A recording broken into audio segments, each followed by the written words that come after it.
is that trusting God is even most important when things feel like it's literally hell. It feels like it's hell on earth. That is when we have to trust God the most with a blind faith.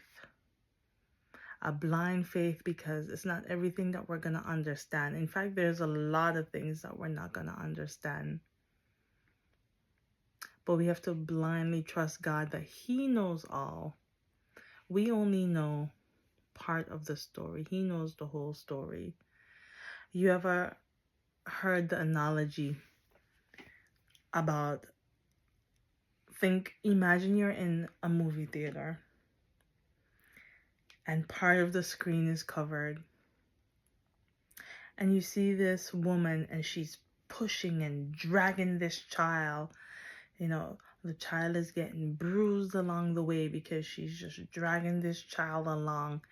And you're like, man, why is she treating that child like that? And then when you pull the rest of the curtain and you see the whole picture, you see that there's a tornado coming and she's trying to get them both to safety.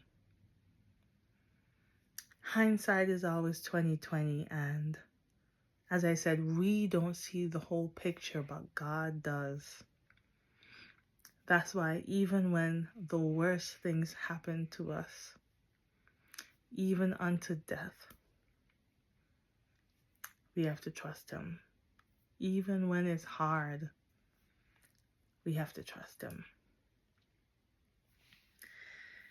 Because I come to you today, many of my fellow Antiguans and Barbudans were mourning the murder of a young child. And a lot of people probably have experienced certain tragedies in their life that is unexplainable, that is absolutely despicable.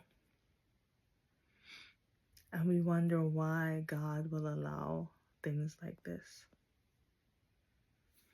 In this same chapter, Jeremiah 17, in verse 9, it says, "The heart is deceitful above all things. Who can understand it?" In verse 10, it says, "I, the Lord, search the heart and examine the mind, to reward each person according to their conduct, according to what